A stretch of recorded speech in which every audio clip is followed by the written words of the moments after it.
Hadis riwayat Muslim. Kita pakai hadis.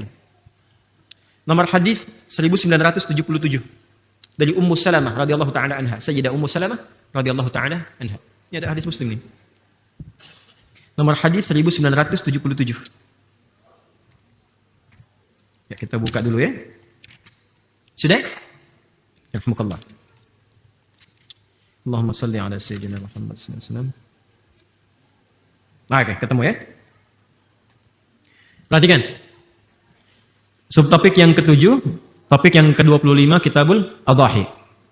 Topik yang ke-35 Kitabul Adhahi. Subtopik yang ke-7.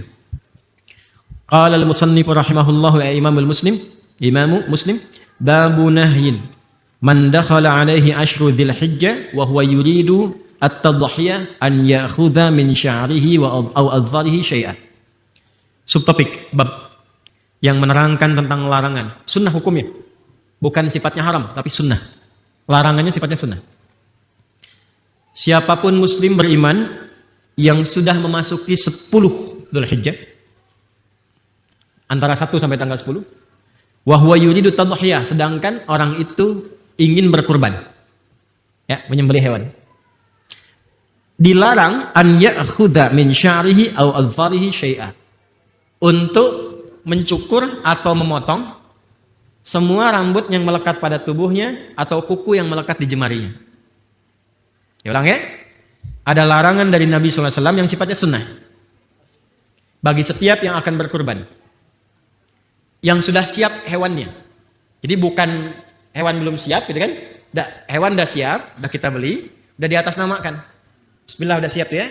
Maka sejak itu terjadi, bisa tanggal 1, tanggal 2, tanggal 5, tanggal 7 bisa terjadi.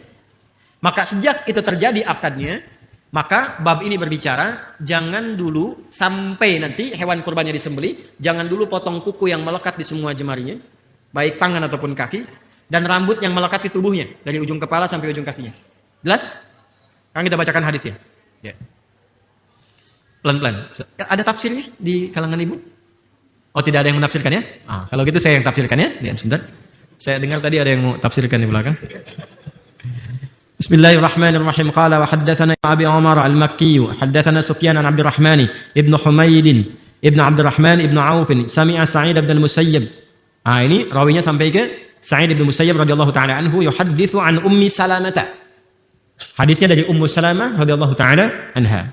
Anna an-nabiyya sallallahu alaihi wasallam, bahwa Nabi sallallahu alaihi wasallam pernah bersabda, qala idza dakhalatil ashru, jika sudah masuk ke awal Dzulhijjah, 10 hari pertama Dzulhijjah, wa arada ahadukum an yudhhiya, dan ada di antara kalian yang menginginkan untuk berkurban, menyembelih hewan kurban, fala yamassa min sya'rihi wa basharihi syai'a, maka janganlah menyentuh, yang dimaksudkan jangan memotong atau mencukur rambut yang melekat di semua tubuhnya.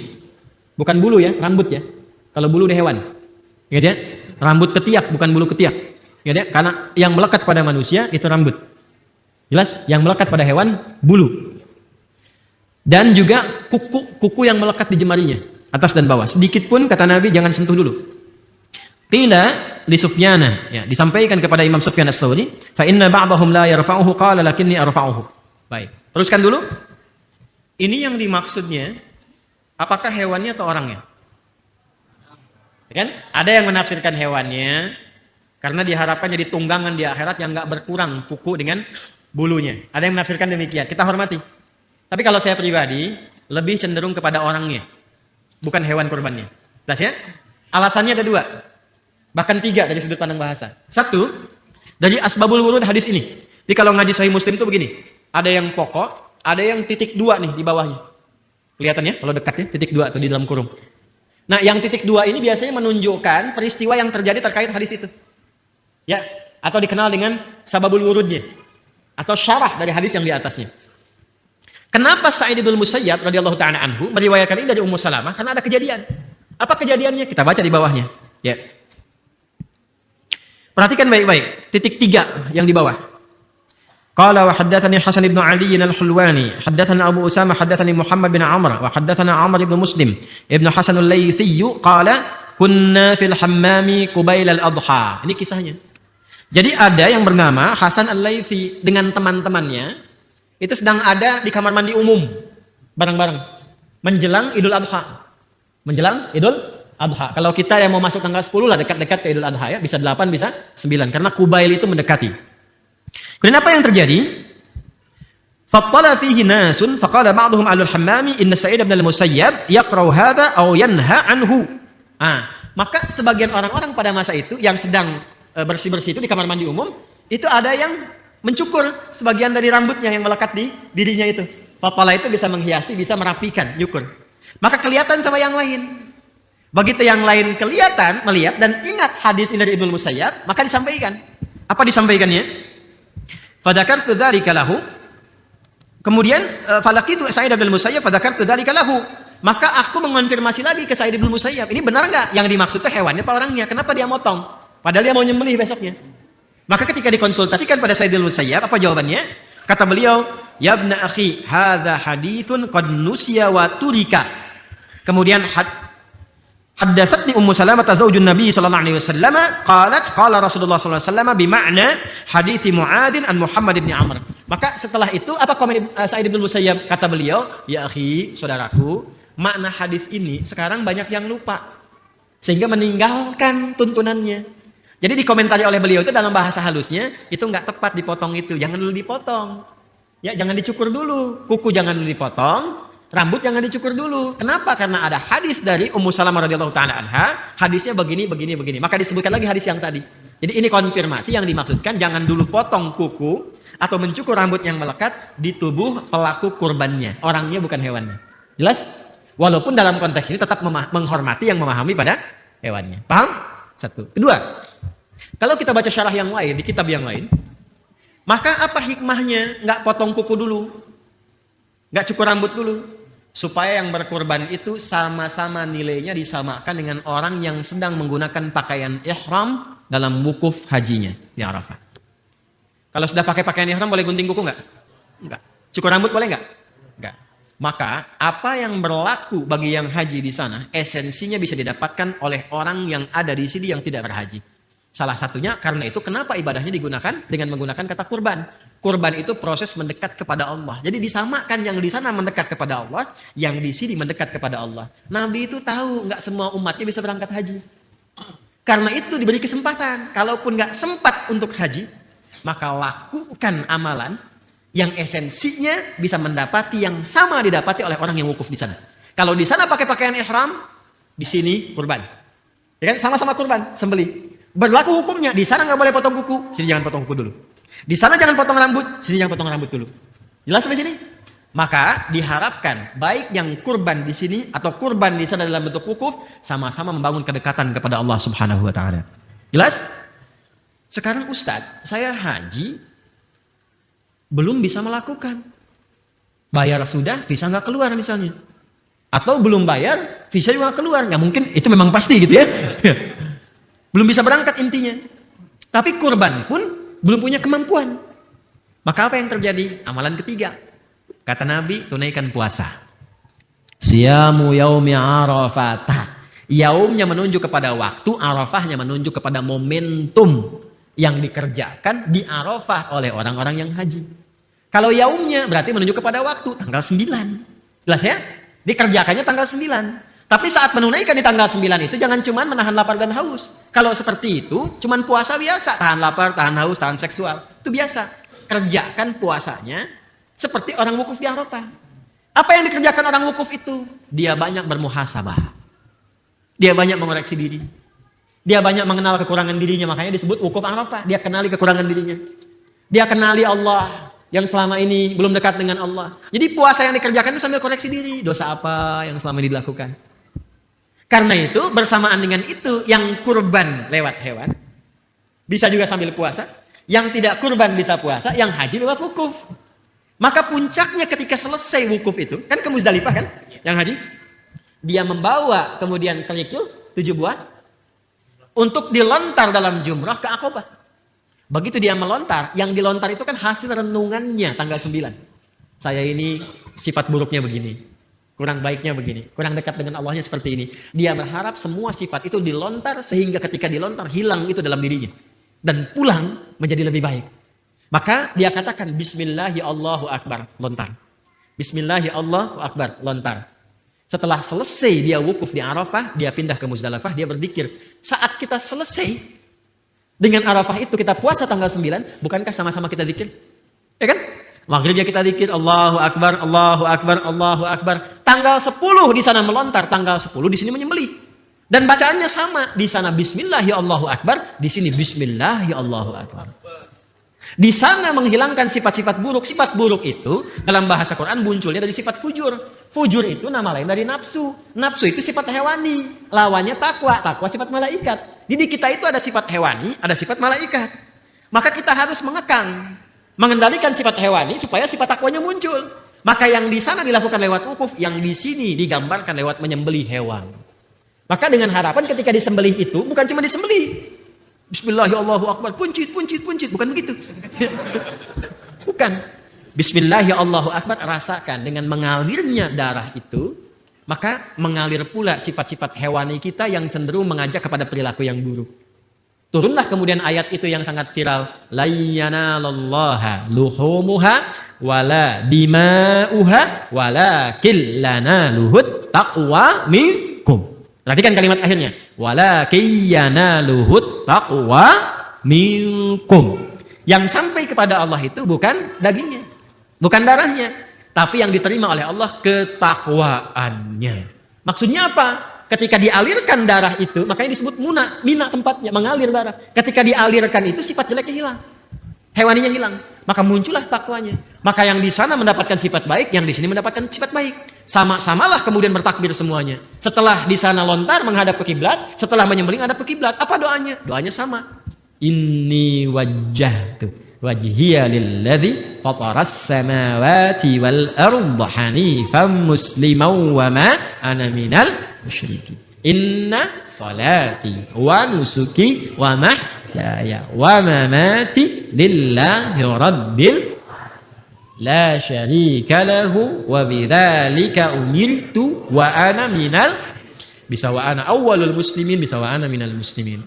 Jadi kalau kita berpuasa benar Arafahnya dengan mengoreksi diri, menyesali dan bertobat, maka Allah berkenan menggugurkan dosa-dosa itu sehingga bahasa hadisnya diampuni dosa setahun yang kebelakang itu. Karena sudah hilang sifat jeleknya, maka terjaga dalam kebaikan. Maka tanda orang itu diampuni, dijaga oleh Allah untuk tidak berbuat dosa setahun berikutnya. Itu yang dimaksudkan puasa Arafah, menggugurkan dosa setahun dan menjaga setahun berikutnya. Cara menerjemahkannya lihat. Ya, cara menerjemahkannya perhatikan, awas jangan salah. Siyamu yaumi Arafata, puasa yang ditunaikan di hari ke-9 itu bersamaan dengan momentum Arafah. Tukaffiru sanatal madiyah wal baqiyah. Menggugurkan dosa setahun berlangsung ke belakang, berlalu ke belakang, dan menjaga tidak berbuat dosa setahun yang akan datang. Jangan mengartikan sama, mengampuni dosa setahun yang lalu dan setahun yang akan datang. Enak betul. Besoknya ada yang nyolong kan sendal. Kenapa nyolong? Jaminan udah puasa Arafah. Paham ya? Jelas sampai sini? Maka silakan kalau mau nanti yang puasa tunaikan tanggal 9. Cara puasanya banyak muhasabah, banyak introspeksi, banyak merenung, banyak istighfar, banyak bertakbir, bertahlil, bertahmid. Kalau yang mau kurban disiapkan dari sekarang. Yang sudah siap sebelumnya tahan, jangan potong kuku dan rambut dulu. Taqarrub kepada Allah. Itu yang maksud kurban itu taqarrub. Dekati Allah, zikir, tahlil, tahmid, banyakin ibadah. Mudah-mudahan dengan itu insya Allah nanti bersamaan dengan saat disembelih harus tahu ya. Walaupun dititipkan tahu. Yang program kami yang Tabar itu nanti besok malam kita akan zoom tuh dengan teman-teman yang kemarin dititipkan itu. Saya akan tunjukkan, saya akan bimbing. Hewan Anda ada di sini. Udah dikasih laporan semua. Alhamdulillah ada yang selama hidupnya baru menerima hewan ini untuk bisa makan daging itu. Seumur-umur. Ya, jadi ketika sampai ke situ, masyarakat di desanya di bawah lembah dekat gunung. Alhamdulillah Ustaz, ini baru seumur-umur dapat hewan kurban untuk ini. Alhamdulillah. Nanti kita akan tunjukkan kurbannya Bapak Ibu di wilayah ini, di wilayah ini. Nanti disembelih kapan? Kita tunjukkan fikihnya, lakukan ini, doanya ini, kemudian evaluasinya seperti ini. Insya Allah yang ikut itu besok malam saya zoom, yang lain bisa menyimak supaya bisa ambil manfaatnya juga insya Allah ya. Allah membuat sistem kehidupan, ditetapkan berdasar izinnya, tapi diterangkan kepada kita konsekuensinya. Misal, kalau belajar, Anda pintar. Dibuat hukum. Jadi jangan katakan begini, kenapa itu non-muslim bisa pintar? Tengok, dia rajin belajar. Jadi walaupun ada orang Islam nggak pernah belajar, yang nggak akan pintar. Oh, dia rajin bekerjanya, dia rajin usahanya. Walaupun dia mengabaikan sholat, nggak pernah ngaji, nggak pernah puasa, kerjaannya ya kerja saja. Maka karena hukum duniawinya begitu, dibuat hukum yang kerja, dia menghasilkan sesuatu. Nah, tapi belum tentu yang didapatkan itu melahirkan keberkahan. Apa itu keberkahan? Ziyadatul khair wastimraruhu. Bertambahnya nilai, value, nilai kebaikan, dan berlangsungnya kebaikan itu sampai kita menghadap Allah. Jadi misalnya begini, minum itu menghilangkan haus kan? Jadi kalau haus, minum, itu ya standar hukumnya hausnya hilang, begitu kan? Nah, tapi kalau keberkahan itu menambah nilai dari sekedar fungsi menghilangkan haus. Jadi ketika minum, walaupun seteguk, walaupun sedikit, tapi jadi energi positif untuk menghasilkan kebaikan-kebaikan. Ternyata dengan minum ini ada energi bisa ngaji, bisa berzikir, bisa berkata yang baik-baik.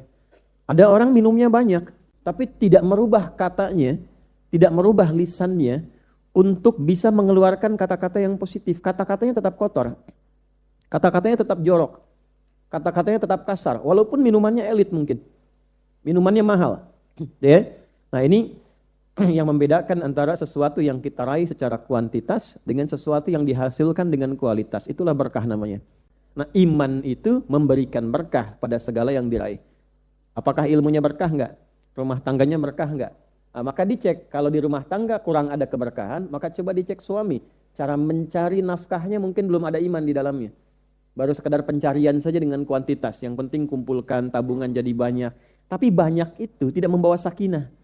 Mawaddahnya banyak, tapi sakinahnya kosong, itu hampa kehidupannya. Nanti gelisah, capek, ya, cari ketenangan di luar. Padahal harusnya di dalam itu ada sakinah, tapi nyarinya keluar. Nah, ini problem. Makanya sering saya katakan kan, kekayaan yang tidak diisi dengan ketenangan itu hampa. Nah, yang paling tinggi itu kualifikasinya yang orientasinya akhirat.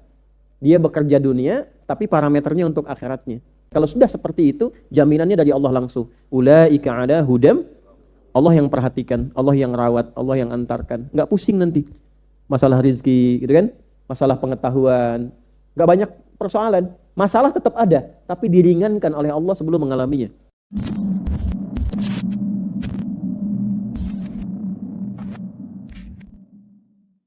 Untuk itu sebelum dimulai pembahasan ini, saya menghimbau kepada seluruh jamaah untuk mengkondisikan baik itu niatnya secara spiritual, kemudian kondisi pikirannya secara intelektual, dan kondisi fisikalnya. Karena serapan pelajaran itu bisa diterima dengan baik jika ketiga ini bisa kita fungsikan dengan maksimal. Apapun itu yang kita pelajari, ketika tiga hal ini bisa kita maksimalkan, fokus dan kekuatannya baik, maka setiap pelajaran dan pengetahuan yang melekat di dalamnya itu mudah diterima. Di penerimaan itu nanti ada 3 jenis sifatnya. Nah, yang pertama, mudah untuk diterima, diterima saja, didengar, tapi tidak mudah untuk dipahami. Jadi ada yang mendengar, menerima, tapi belum tentu paham. Paham? Tidak, gitu kan. Nah, itu artinya kedengaran tapi belum paham. Baik ya. Nah, ada yang kedua, bisa didengar, diterima, bisa dipahami, tapi belum tentu bisa dikerjakan. Belum tentu bisa diamalkan. Belum tentu bisa dilakukan. Jadi ada ilmu yang diterima, dipahami, tapi belum tentu bisa diamalkan. Nah, sholat tahajud itu manfaatnya besar sekali. Bisa mendatangkan keistimewaan yang belum tentu ini didapati saat kita tidak menunaikan sholat tahajud. Walaupun sholat fardunya begitu khusyuk, sempurna secara rukun dan syarat. Tapi tidak tahajud, tidak dapat keistimewaan ini. Misal, kemudahan untuk mencapai karir terbaik yang ditempatkan langsung oleh Allah. Asa ayyab'atsaka rabbuka maqaman mahmuda. Kan ada yang bil kasbi. Bil kasbi itu dominannya ikhtiar kita. Dari mulai sekolah, itu kan punya cita-cita kan, ke depan itu. Terus mulai ditempuh sekolah, S semua, SD, SMP, SMA, S1, S2, S3, sampai kemudian melamar pekerjaan, dapat yang diharapkan. Nah itu namanya bil kasbi. Ya, bil kasbi itu upaya untuk mendapati sesuatu yang mengandalkan dominan ikhtiar kita. Walaupun pada akhirnya Allah yang menentukan.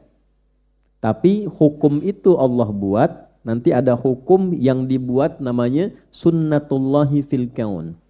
Allah membuat sistem kehidupan, ditetapkan berdasar izinnya, tapi diterangkan kepada kita konsekuensinya. Misal, kalau belajar, Anda pintar. Dibuat hukum. Nah ini tidak ada korelasinya dengan keimanan, keyakinan, agama. Jadi jangan katakan begini, kenapa itu non-muslim bisa pintar? Nah, tengok, dia rajin belajar. Jadi walaupun ada orang Islam nggak pernah belajar, yang nggak akan pintar. Jelas ya? Nah itu namanya sunnatullahi fil kaun. Kenapa dia kaya misalnya? Ya, nah ada proses kasb di situ. Ada proses ikhtiar. Oh dia rajin bekerjanya, dia rajin usahanya. Ketika si X misalnya hanya 2 jam dalam sehari, dia 20 jam. Ya, walaupun dia mengabaikan sholat, nggak pernah ngaji, nggak pernah puasa, kerjaannya ya kerja saja. Maka karena hukum duniawinya begitu, dibuat hukum yang kerja, dia menghasilkan sesuatu. Jelas sampai sini? Baik ya? Nah, tapi belum tentu yang didapatkan itu melahirkan keberkahan. Nah, keimanan itu menentukan keberkahan dari apapun yang diraih. Bisa ilmu, bisa harta, bisa kedudukan. Kapan kedudukan itu bisa berkah? Ketika ada iman. Kapan kekayaan itu bisa berkah? Ketika ada iman. Jadi sebanyak-banyak kekayaan pun kalau tidak ada iman di dalamnya, tidak ada keberkahan di dalamnya. Apa itu keberkahan? Ziyadatul khair wastimraruhu. Bertambahnya nilai, value, nilai kebaikan dan berlangsungnya kebaikan itu sampai kita menghadap Allah. Catat kalimat itu baik-baik ya. Jadi misalnya begini, dari mana taunya kalau minuman ini berkah? Ya, kan ada yang standar saja, minum itu menghilangkan haus kan. Jadi kalau haus, minum, itu ya standar hukumnya hausnya hilang, begitu kan? Nah, tapi kalau keberkahan itu menambah nilai dari sekedar fungsi menghilangkan haus. Apa itu? Ziyadatul khair, bertambah nilai kebaikan dari minum ini. Jadi ketika minum, walaupun seteguk, walaupun sedikit, tapi jadi energi positif untuk menghasilkan kebaikan-kebaikan. Ternyata dengan minum ini ada energi bisa ngaji, bisa berzikir, bisa berkata yang baik-baik. Ada orang minumnya banyak, bukan hanya air bening, ada air putih, kadang minum kopi, kadang minum susu, minum jus, tapi tidak merubah katanya, tidak merubah lisannya untuk bisa mengeluarkan kata-kata yang positif. Kata-katanya tetap kotor, kata-katanya tetap jorok, kata-katanya tetap kasar, walaupun minumannya elit mungkin, minumannya mahal. Ya. Nah ini yang membedakan antara sesuatu yang kita raih secara kuantitas dengan sesuatu yang dihasilkan dengan kualitas. Itulah berkah namanya. Ya, seperti kendaraan itu berkah enggak gitu ya. Kalau sudah mengantarkan pada yang positif, menurut Allah, bukan menurut kita. Kalau menurut kita, persepsinya beda-beda, cara pandangnya tidak sama. Ya, kapan kendaraan itu disebut berkah? Ketika mengantarkan pada yang baik-baik. Bisa dibuat ngantar anak untuk sekolah misalnya. Ngantar kita untuk ibadah, ngantar pekerjaan pada yang baik-baik. Nah, ketika kendaraan itu mengantarkan pada kegiatan maksiat, artinya tidak ada keberkahan di dalamnya. Ya, kapan handphone itu berkah? Nah, sekarang uji, alat ujinya itu keberkahan. Nah, iman itu memberikan berkah pada segala yang diraih. Apakah ilmunya berkah enggak? Rumah tangganya berkah enggak? Nah, maka dicek, kalau di rumah tangga kurang ada keberkahan, maka coba dicek suami. Cara mencari nafkahnya mungkin belum ada iman di dalamnya. Baru sekedar pencarian saja dengan kuantitas. Yang penting kumpulkan tabungan jadi banyak. Tapi banyak itu tidak membawa sakinah. Ya, mawaddah yang tidak diisi dengan sakinah, yang ada kegoncangan dalam rumah tangga. Gitu ya, walaupun hartanya banyak, tapi tidak ada sakinah. Mawaddahnya banyak. Tapi sakinahnya kosong, itu hampa kehidupannya. Nanti gelisah, capek, ya, cari ketenangan di luar. Padahal harusnya di dalam itu ada sakinah, tapi nyarinya keluar. Nah, ini problem. Makanya sering saya katakan kan, kekayaan yang tidak diisi dengan ketenangan itu hampa. Sering saya tawarkan kan pada ibu, saya tawarkan lagi nih hari ini. Ibu pilih mana? Kaya tapi gelisah atau miskin tapi tenang? Ya. Kembali kepada fitrah ya. Kembali pada fitrah. Nah ini poin-poin yang penting yang kita garis bawahi sebelum kita masuk ke inti bahasan kita. Jadi pastikan dalam kegiatan sehari-hari yang kita jalani itu ada keberkahan di dalamnya. Karena berkah itu yang menentukan kualitas uji di hari kiamat. Ya, kalau lisan itu tetap fungsinya bicara. Tapi keberkahan yang melekat pada lisan itu yang akan dihisab. Ya, keberkahan yang melekat kepada telinga dengan fungsi pendengaran itu yang akan dihisab. Berapa kali dengar yang baik-baik? Berapa kali bicara yang baik-baik? Nah itu, kebaikan itu yang akan dihisab. Nah kebaikan itu ketika diterjemahkan dalam bentuk perilaku disebut dengan amal saleh namanya. Ya, amal apa? Saleh. Nah tidak mungkin ada amal sebelum didahului oleh ilmu. Makanya alima mendahului amila. Ya, hurufnya sama, tapi urutannya berbeda. Ain, lam, mim. Dengan sebelum mim apa? Lam dulu kan? Nah, ini bukan ilmu otak-atik ya, karena spesialisasi saya di bahasa. Ya, spesialisasi saya di bahasa dan bahasa Al-Quran, bukan sekedar bahasa Arab biasa. Makanya spesialisasi kami digunakan menganalisis Al-Quran 30 juz. Disertasi kami itu menggali bahasa Al-Quran 30 juz dalam tafsir At-Tahrir wa Tanwir. Nah, jadi ain, lam, mim. Ilmu, alima, ya'lamu, ilman. Ilmu dulu. Setelah ada ilmu baru ain, mim, lam. Kan amila, alima, amila, baru amal. Ya, amila ya'malu amalan. Ya, man amila amalan salihah. Jadi tidak mungkin beramal kalau tidak ada ilmu. Amalan buruk pun karena ilmunya buruk. Kenapa seseorang berkata-kata kotor, anak berkata-kata yang kasar? Karena dia mendengar yang kasar. Masuk lewat instrumen pengetahuan. Instrumen pengetahuan itu 3. 1 telinga. Ini yang pertama kali oleh Allah dibuka. Sebelum pandangan itu pendengaran dulu. Ya, karena itu bayi yang dikandung usia 4 bulan, rohnya sudah sampai. Sudah menyatu dengan fisik. Sudah ada rohnya usia 4 bulan itu. Nah dia mulai dibuka oleh Allah pendengaran itu. Ya, wa ja'ala lakumus sam'a, pendengarannya dulu. Maka mendengar itu, merasakan mendengar. Baru lahir pun pendengaran dulu. Fungsi penglihatannya belum sempurna. Jadi apa yang didengar, pengetahuannya masuk lewat pendengaran, instrumen pendengaran. Ya, apa yang didengar itu yang kemudian dikerjakan. Jadi kalau ada anak berkata yang kasar, jangan dimarahi dulu anaknya, orang tuanya dulu istighfar. Karena boleh jadi anak ini hanya mendengar informasi dari kegiatan orang tua di sekitarannya. Itu psikologi Islam itu demikian, ilmu nafasnya seperti itu. Nah, apa yang dilihat itu yang kita respon. Ibu waktu lihat film drama Korea atau drama Cina, tiba-tiba bersedih karena melihat kan, ada respon kan? Kita lihat sebuah kejadian kemudian merespon karena ada instrumen pengetahuan. Ini yang dilihat. Baru dari sini nyambung ke fuad, pikiran yang mengkonstruksikan semua informasi itu untuk disikapi. Jadi semua bentuk informasi diolah menjadi data, data menjadi knowledge, jadi pengetahuan. Nah itu prosesnya dari pendengaran, dari penglihatan, diolah oleh akal kita, akal terdalamnya namanya fuad. Ya, fuad. Baru dari situ menjadi apa? Jadi amal, jadi respon. Nah, karena itu Quran melarang kita untuk latah menerima berbagai informasi tanpa disaring dulu. Mendengar begitu saja nggak pernah disaring sama fuad itu salah.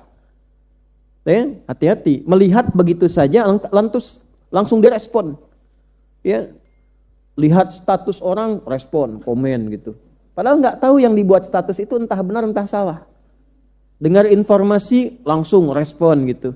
Nah, orang Islam tuh nggak begitu. Ada Quran surah ke-17 ayat 35 itu. Wala taqfu ma laisa laka bihi ilm. Innas sam'a wal basara wal fuada kullu ulaika kana anhu mas'ula. Wala taqfu ma laysa kabihi ilm. Jangan mudah mengikuti merespon segala hal yang belum dikonfirmasi oleh ilmu kita. Belum jadi knowledge. Baru informasi yang datang. Ya, datanya belum valid. Baru ada info, just info masuk. Ya, baru ada berita. Nah, berita ini belum diolah datanya. Jadi data dulu, diolah dulu. Ya, tabulasi data di dalam diri kita diolah dulu. 1, 2, 3, masuk lewat telinga, coba saring dulu tuh. Apa yang menyaring? Fuad. Yang terlihat saring sama fuad. Kata Allah, innas sam'a, yang engkau dengar. Kenapa pendengaran disebutkan pertama kali? Karena ini organ indera pertama yang berfungsi untuk mendatangkan pengetahuan. Wal basara, dan pandangan. Ya, coba yang dilihat, yang disebutkan oleh Quran tuh bukan, lihat baik-baik ya. Lihat baik-baik, bukan organnya tuh, tapi fungsinya. Innas sam'a, sungguh pendengaran itu, bukan innal udhuna. Karena ada orang punya telinga tapi nggak mau mendengar. Ya, masuk telinga kanan, keluar kanan lagi.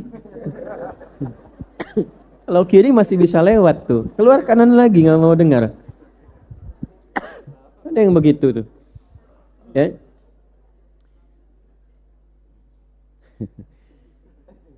Masuk telinga kanan, keluar kanan. Wal basara, dan fungsi penglihatan. Basar, sampai mempunyai fungsi basirah. Ya, bi ainil basirah bil qalbil basirah. Jadi ada fungsi pandangan yang jelas, yang teliti. Wal fuada, dan fungsi pencerna di dalam jiwa kita. Itu akal yang paling utama. Fuad itu akal dalam qalbu. Kalau di sini namanya aklun, kalau di sini fuadun. Ya? Di sini fungsi untuk berpikir, menyaring sementara. Kalau ke sini menetralisir saringan, bagaimana meresponnya? Ya, kalau ke sini mengkonstruksikan saja, data masuk diolah di sini. Tapi penentunya ada di sini, Bu, Pak. Diresponnya bagaimana? Apakah responnya positif? Apakah responnya negatif? Itu fuad yang berperan. Nah, kalau ada jiwa takwa, fuad akan dibantu oleh takwa. Ayo, respon dengan cara yang positif. Kalau kurang baik dengan sabar, kalau baik dengan syukur. Ya. Tapi kalau negatif, nanti sama jiwa fujur namanya. Ya, fujur. Diprovokasi itu supaya keluar respon yang negatif terus. Jadi bawaan apapun suasananya negatif. Itu yang dimaksud Quran surah 91 ayat 7 sampai 10. Wa nafsin wa ma sawwaha fa alhamaha fujuraha wa taqwaha. Qad aflaha man zakkaha. Jadi kalau bisa mengkonstruksikan lewat fuad itu diterima dengan baik, dijawab dengan takwa, yang keluar baik semua. Apapun suasananya. Nah, baik itu pakai intronya begitu atau yang lain gitu. Ya. Jadi fuadnya yang aktif. Apa nih respon dalam suasana demikian? Keluar. Nah, itulah yang dilatih selama puasa. Nah, dalam konteks menerima ilmu, saya kembalikan ke awal pembahasan tadi. Nanti ada 3 tipikal. Dia mendengar tapi belum memahami. 1. Kedua, dia mendengar memahami tapi belum bisa mengamalkan. Yang ketiga, bisa mendengar sampai kemudian memahami, kemudian mengamalkan. Maka di titik inilah penting tadi saya awali sebelum kita memulai, kita memadukan 3 unsur pokok dalam kehidupan kita. Yang pertama secara fisik ini. Ya, fisik kita mesti siap. Makanya dalam satu hadis yang sangat populer dan para ulama menyantumkan hadis ini dalam pembahasan awal di bidang apapun pada umumnya. Termasuk Al-Imam An-Nawawi rahimahullahu ta'ala memasukkan hadis ini pada nomor 2 dalam Al-Arba'in 42 hadis itu. Ya kan? Dikenal dengan hadis Jibril. Sumbernya dalam Sahih Muslim, nomor hadis yang ke-8. Rawinya tersambung pada sahabat Umar bin Khattab radhiyallahu ta'ala anhu. Ya. An Amiril Mu'minin Abi Hafsin Umar bin Khattab radhiyallahu ta'ala anhu qala bainama nahnu julusun 'inda Rasulillah sallallahu alaihi wasallam إذ طلع علينا رجل شديد بياض الثياب شديد السواد الشعر لا يرى عليه أثر السفر ولا يعرفه منا أحد فجلس إلى النبي صلى الله عليه وسلم فأسند ركبتيه إلى ركبتيه ووضع كفيه على فخذيه فقال يا محمد أخبرني عن الإسلام. Baru masuk ke fase akal. Paham? Tidak. Ya, kata Sayyidina Umar bin Khattab radhiyallahu taala anhu, Saat kami duduk-duduk santai bersama Rasulullah, ngaji santai. Jadi ada pengajian yang cukup serius, ada yang duduk-duduk santai. Tapi sering saya katakan dalam ilmu sanad, santainya sahabat pun yang dicari orang terbaik. Kenapa? Karena dalam suasana santai, orang terbaik itu yang keluar, itu selalu manfaat juga. Walaupun bercanda, candanya ada hikmahnya. Walaupun tertawa, tidak berlebihan. Makanya berteman dengan orang terbaik. Terbaik itu yang soleh menurut Allah. Nanti kualifikasinya yang Al-Baqarah 1-5 itu. Ya, alif lam mim dzalikal kitabu la raiba fi hudal lil muttaqin. Nah, nanti kualitas muttaqin ini orang terbaik nih. Alladzina yu'minuna bil ghaib. Satu, orang yang selalu meningkatkan iman. Jadi kalau cari teman, cari yang selalu berusaha meningkatkan iman. Bukan sekedar beriman, tapi selalu meningkatkan apa? Iman. Ibu kalau ingin suaminya saleh, ya, maka ibu berusaha tingkatkan iman, nanti suami mengikuti. Suami meningkatkan iman. Ya, Anda bayangkan, beriman saja minta ditingkatkan, apalagi tidak beriman. Jadi kalau belum beriman, belum tentu baik menurut Al-Quran. Jelas? Walaupun mungkin teman itu secara duniawi baik, tapi nanti ada ketidakbaikan yang tersembunyi. Sampai di sini bisa dipahami nggak? Ketidakbaikan yang tersembunyi itu saat ada kepentingan ibadah, akidah, itu memberikan was-was pada diri kita tanpa kita sadari. Lama-lama jadi toleransi. Paham nggak? Mengerti ya sampai di situ. Kemudian wa yuqimunas. Nah, peningkatan iman itu bisa dibuktikan dengan peningkatan pada sholatnya. Baik senang berjamaahnya, menjaga sholatnya, mengingatkannya. Kalau punya teman yang seperti itu luar biasa. Wa mimma razaqnahum yunfiqun, punya nilai sosial yang tinggi. Ada orang beriman, sholat, ditambah dengan yang ketiga, senang bersifat sosial, senang bantu. Ya, ada dia bantu, tidak ada dia usahakan bantu juga. Itu orang terbaik. Walladzina yu'minuna bima unzila ilaik. Orang-orang yang senang mengkaji Al-Quran, senang belajar. Ya? Walladzina unzila min qablik. Dan orang-orang yang senang belajar dari pengetahuan masa lalu, senang belajar. Ada yang ngaji, ada yang belajar, kajian dan sebagainya. Wabil akhiratihum. Nah, yang paling tinggi itu kualifikasinya yang orientasinya akhirat. Dia bekerja dunia, tapi parameternya untuk akhiratnya. Kalau sudah seperti itu luar biasa. Bawa manhaj ini, kurikulum ini dalam keluarga. Minimal misalnya mendidik anak dengan tipikal Al-Baqarah 5 ayat. Belajar suami istri menjadi tipikal Al-Baqarah 5 ayat. Kalau sudah seperti itu, jaminannya dari Allah langsung. Ulaika ala hudam. Allah yang perhatikan, Allah yang rawat, Allah yang antarkan. Enggak pusing nanti. Masalah rizki, gitu kan? Masalah pengetahuan. Enggak banyak persoalan. Masalah tetap ada, tapi diringankan oleh Allah sebelum mengalaminya. Wa ulaika humul muflihun, dan hidupnya cenderung sukses dan bahagia. Nah, jadi apa yang dilakukan pertama kali oleh para sahabat itu, mereka dalam bergaul mencari orang-orang soleh yang demikian.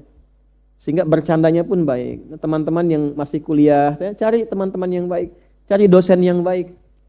Ya, Nabi Isa alaihissalam punya ibu siapa? Sayyidah Maryam. Sayyidah Maryam itu ditunjukkan oleh orang tuanya. Ya.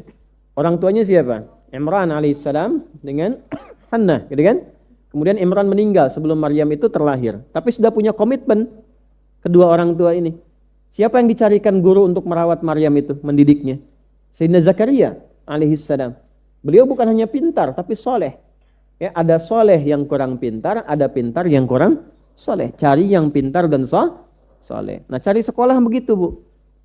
Ya, sebelum masuk pesantren cek dulu gurunya soleh enggak selain pintar. Pembimbingnya soleh enggak selain pintar. Ya, cari sekolah yang umum juga begitu. Jangan sampai nanti pintarnya dominan tapi karena kurang soleh, lulus pintar tapi enggak beradab. Ya, ini berbahaya. Ini berbahaya. Maka apa yang diajarkan oleh Sayyidina Umar bin Khattab radhiyallahu taala anhu, kami itu kalau duduk-duduk santai yang dicari Nabi. Nanti kalau enggak ketemu Nabi, kualifikasinya di bawah siapa sahabat? Yang punya akhlaknya mengikuti Nabi, mirip-mirip gitu. Nah, itu yang demikian. Kalau belum ketemu, kita belajar menjadi orang seperti itu. Sesuai dengan level kemampuan kita. Makanya penting belajar sirah, keluarkan satu-satu. Jangan banyak-banyak dulu. Ya, hari ini misalnya belajar sebulan cara bicaranya Nabi. Jangan banyak-banyak, jangan berlebihan, banyak gitu kan, tidak. Satu-satu dulu. Cara memandang Nabi, cara jalan Nabi, satu-satu keluarkan. Cara berpakaiannya Nabi. Kalau sudah merasa nikmat, nanti terjadi perubahan dalam hidup. Ya, dicoba saja, coba pelan-pelan. Nah, apa kata Umar bin Khattab radhiyallahu taala anhu? Ketika kami sedang duduk-duduk santai, tiba-tiba ada seorang datang mau ikut gabung, mau belajar. Tapi yang pertama diterjemahkan apa? Disifati itu. Kata beliau itu fisikalnya. Jadi siap untuk belajar. Ini orang pakaiannya putih, bersih, rapi. Nah, tidak harus selalu menunjukkan pakai baju putih misalnya, tidak juga. Ya, oh nanti kajian bulan depan semua pakai baju putih ya, putih misalnya kan. Nah, salah sih tidak, tapi pemahamannya tidak harus begitu. Maksudnya apa? Di sini menunjukkan kesiapan untuk belajar sesuai dengan konteksnya. Ya, kalau masuk kampus yang siap, pakaian rapi, pakai dasi, pakai jas misalnya masuk, bersih, rapi, sesuai konteks. Antum masuk misalnya ke UI pakai jubah kan aneh juga gitu kan. Tapi kalau kampus-kampus agama misalnya masuk ya mungkin masih bisa diterima sesuai konteksnya, siap. Rambut tersisir rapi, artinya apa? Siap-siap dulu minimal wudu, mandi supaya tidak ngantukan. Nah, coba kalau murid melihat ustadz ngantukan gimana? Ya, ustadz juga sama lihat murid mundur-minggir dikit, kan? Cari posisi yang kira-kira strategis gitu kan? Nah, makanya orang-orang serius kelihatan dari fisiknya. Begitu sudah kelihatan tersisir rapi, apa yang terjadi? Kata Omar, dia duduk mencari saf paling depan. Langsung ke depan itu. Ya, kenapa? Karena di depan itu akan menjaga fokus. Ini mau ngantuk susah kan? Mau ngeluarin handphone juga nggak bisa kayak yang di tengah-tengah belakang itu. Nggak bisa begini, nggak mungkin depan saya begini. Yang ada kan fokus gitu. Ya, kemudian sikap sempurna. Makanya kenapa dari TK diajarkan sikap sempurna, duduk rapi gitu ya. Itu hadisnya ada, mengambil dari hadis ini. Ya, fa'asnada rukbatayhi ila rukbatayhi wa wada'a kaffayhi ala fakhidhaihi, melekatkan tangannya di pahanya begini. Nah, ini jangan diterjemahkan begitu juga, bisa sikap sempurna yang membuat kita itu nyaman dalam duduk, fokus dalam menyimak. Ya, jelas sampai sini. Nah, maka kenapa tadi di awal saya katakan handphone turun dulu, phone, tuh ya. Nah, enggak, ini contoh turun. Nah, itu turun gitu. Karena nanti antara begini dengan begini akan berbeda fokusnya. Ya. Nah, kenapa direkam begini itu? Direkam itu bukan hanya memfasilitasi teman-teman yang belum sempat bergabung di sini untuk menyimak, tapi kalau Anda butuh pengulangan, Anda bisa mengulang kembali. Bikin catatan, poin-poin utamanya ditulis lagi dan sebagainya. Itu fungsinya demikian. Nah, jadi kalau sudah mau masuk, sudah. Semua perangkat-perangkat siap. Saya kalau ngajar di kampus, saya dosen juga di kampus. Tapi khusus mengajar S3 di linguistik gitu ya. Nanti ada linguistik forensik, ada semiotik, ada macam-macam cara baca tanda ya. Nanti ada kajian analisis wacana kritis. Jadi melihat wajah-wajah begini ini ada ilmunya. Ya, wajah yang ketika senyum ternyata punya masalah tuh ada tuh. Ya, wajah yang baru dimarahin istri juga ada kelihatan tuh. Ya. Ya. Itu ada di semiotik, nanti ada ilmu tentang tanda. Nah, balik ke sini. Jadi kalau sudah siap fisiknya, nah ini pikiran. Imam Nawawi itu runtut sekali. Ada kitab namanya At-Tibyan fi Adab Hamalatil Quran. Ya, kadang-kadang saya nyebut kitab ini untuk dipelajari, dikaji, bukan untuk endorse. Itu tukang-tukang toko buku kadang-kadang video saya dicomot tuh, tek gitu kan, dikeluarin dia jualan tuh. Ya, Anda ambil aja dari Google misalnya, dicek, keluarin At-Tibyan. Nanti ada sikap-sikap mengendalikan fisik, mengatur kesiapan pikiran. Jangan masuk dulu ke majelis ilmu kalau pikiran masih kalut. Selesaikan dulu di luar. Termasuk maaf ya, para guru nih. Kalau mau mengajar di level apapun, punya masalah sebelum datang ke kelas. Jangan dibawa masalah ke kelas. Selesaikan di luar kelas dulu. Ini penting sekali. Termasuk murid yang belajar demikian. Ada masalah, selesaikan dulu. Sebelum pelajaran dimulai, selesaikan. Sehingga tidak terganggu cara berpikir kita. Nah, yang ketiga, baru ini yang difungsikan. Hati. Nah, inilah pentingnya niat. Niat itu, nah ini tolong disimak baik-baik ini ya, di bab ini nih. Niat itu adalah proses mengkondisikan pikiran dan fisik supaya diserap oleh kolbu. Jadi begitu fisik menerima, akal kemudian menyerap, ditembuskannya ke sini. Jadi ilmunya nggak ke sini, Pak. Ilmunya ke sini. Ya. Jadi ketika misalnya saya mengucapkan ini, Anda dengar lewat telinga, tuh Ditangkap oleh akal, diteruskannya ke sini, ke qalbu. Jadi nggak nyangkut di sini. Karena ini hanya nanti meneruskan saja untuk diamalkan. Istilah kerennya mengkonstruksikan, merekayasa, mengatur supaya perintah dari sini itu, perintahnya mudah dilakukan oleh fisik. Di perintah itu dari sini, bukan dari sini. Misal nih, Adi bicara dari sini tuh. Diteruskan dari sini ke sini.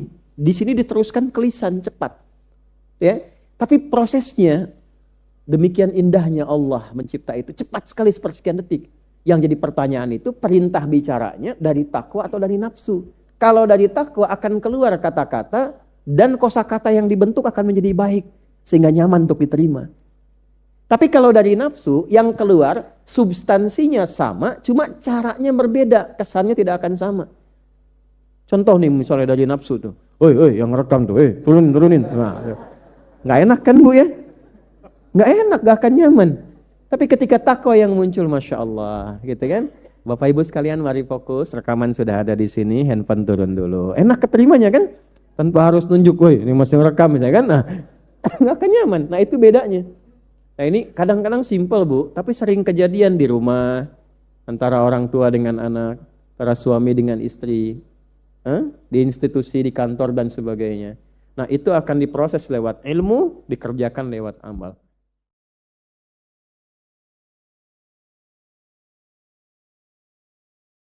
Kan baik-baik Quran surah kedua ayat 187. Wa kulu washrabu hatta yatabayyana lakumul khaytul abyadu minal khaytil aswadi minal fajr. Itu untuk matahari. Kita lagi tidur enak-enak, sudah nyiapin rencana malam-malam. Tiba-tiba ada panggilan. Allahu Akbar, Allahu Akbar. Itulah tandanya hati kita mengkonfirmasi iman kita dalam diri kita. Cepat, sudah adzan. Pernah begitu? Nah, konfirmasi itulah dalam bahasa lain yang disebut dengan fajar namanya. Datang. Jadi waktunya matahari membelah disebut dengan fajar, konfirmasinya pun disebut dengan apa? Fajar. Ya, jadi bersamaan waktunya dengan dua hal itu. Datanglah panggilan. Itu yang dimaksud Quran, hubungan iman dengan konfirmasinya sampai ke sholatnya ada di Quran surah 8 ayat 2. Innamal mu'minuna iman. Alladzina idza dzukirallahu adzan. Wajilat qulubuhum iman. Jadi begitu ciri iman itu ada dalam jiwa, dipanggil lewat adzan, kan? Allahu Akbar, langsung merespon, ya Allah sudah adzan. Walaupun setelah adzan ada lagi getaran, baru adzan belum qomat gitu kan. Nah, misal ya. Nah, tapi inilah fajar. Jadi maksudnya rencana Anda ini agak jarang dibahas ya. Mohon maaf, ilmu ini agak jarang. Jadi jangan Anda bilang saya bid'ah, bukan. Ya, bukunya ada, referensinya ada. Cuman karena jarang dikaji, jangan sampai kekurangan pengetahuan menghukumi yang tahu jadi salah gitu. Ini poinnya. Jadi saya kalau bahas satu masalah itu bukunya saya kumpulkan. Tafsir awal sampai akhir yang ada apa, buku-buku tentang sholat apa, baru kita keluarkan. Jadi bagian topik-topik tertentu yang dibahas. Problemnya ketika membahas tentang ibadah cuma dua. Satu tentang bacaan, doanya apa. Yang kedua tentang gerakan, bagaimana mengerjakannya. Yang ketiga jarang dibahas hikmahnya apa. Padahal rumus dalam ibadah itu dalam fikih tiga-tiga mesti dipakai. Ini Quran surah kedua ayat berapa? Ayat 129. Rabbana wab'ats fihim rasulan minhum yatlu 'alaihim ayatika ini wa yu'allimuhumul kitaba ini wal hikmah ini. Barulah kita mendapatkan sesuatu yang baru. Ya. Ini wa yuzakkikum dan di 151 Al-Baqarah wa yu'allimukum ma lam takunu ta'lamun. Jadi ini bukan ilmu yang baru, bukan, belum tahu saja. Jadi selama ini yang kita kerjakan jangan sampai terbatas pada ritualnya saja untuk mencukupkan ini. Hubungan ritual dengan ini apa gitu. Ya, jadi subuh ini mengkonfirmasi bahwa ada satu keteraturan dalam kegiatan kita. Ya, alhamdulillah. 2, siang. Oke, setelah subuh, fajar, salat apa? Zuhur. Oke, saya tanya pada Anda, zuhur itu artinya apa? Sudah, cukup katakan Allahu a'lam. Waktunya terbatas ya. Nah, sahabat ditanya nggak tahu Allahu a'lam. Anda sahabat bukan, tabi'in bukan. Zuhur. Waktu tinggal 4 menit lagi. Oke, teman-teman kalau kita jeli, ini kan sholat dikerjakan di siang hari kan? Siang itu bahasa Arabnya nahar. Naharun itu siang. Tapi kenapa sholatnya zuhur? Kok nggak sholat nahar gitu? Ya, lohor ya, ini paksain tuh. Zuhur lohor. Ya. Terus Sore, biar nyambung cepat. Sore, bahasa Arabnya kan masa. Masa al-khair, selamat sore. Kenapa kau sholatnya asar? Kok sholatnya namanya asar? Oke? Maghrib, Isya. Isya kan malam kan? Kenapa nggak lail? Lail itu kan malam. Kalau ada yang istimewa di malamnya, itu lailah namanya. Makanya ketika turun Al-Quran disebut Lailatul Qadar. Karena malamnya istimewa. Beda, lail dengan lailah itu beda. Lail itu waktu malam, lailah ada yang istimewa di malam itu. Ya, jamaknya lail, layali, lela, lili, lala, itu malam. Ibu lili, ibu malam-malam. Ya. Zuhur artinya jelas, terang. Ada idhar, dibaca dengan jelas, terang. Nggak boleh dengung. Man amana. Itu kan? Ya. Min husni, harus jelas. Ya. Ada a, jelas. Zuhur, kenapa disebut zuhur? Untuk evaluasi kegiatan kita dari setengah hari. Sudah jelas belum hasilnya? Ya, Anda punya rencana di sini, evaluasi di siang. Jelas gak hasilnya? Pekerjaan Anda yang sekarang diamanahkan dari pagi jam 7 sampai sekarang, evaluasi dulu. Dicek, jangan cuma ditinggalkan. Oke, saya sedang kerjain, tinggalin dulu sholat. Bukan begitu. Ketika akan sholat, Anda cek dulu. Dari ke siang itu tengah hari, bagaimana hasilnya? Ada yang perlu disempurnakan gak? Ya, ketika ide-idenya mulai mentok, ada yang belum selesai, datang dulu sholat, tenang lagi. Saat tenang itulah dirumuskan kembali pelan-pelan. Kan lumayan dari jam 12 sampai jam 1. Diisi dengan baik, dilihat. Itu baru dunia ini. Kan kita ngejar ini juga. Karena nanti ayat 200-nya, ada yang cuma ngejar ini. Wa minan nasi may yaqulu rabbana atina fid dunya. Bukan, kalau nggak hafal diam aja. Wa minan nasi may yaqulu rabbana atina fid dunya wa ma lahu fil akhirati min khalaq.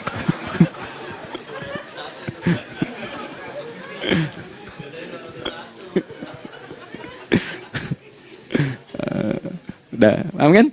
Dan di antara manusia ada yang fokusnya hanya dunia yang dikejar, sehingga nggak kebagian akhiratnya. Padahal dia tahu dia mau pulang. Yang lebih aneh lagi, pengen pulang surganya Firdaus dekat dengan Nabi.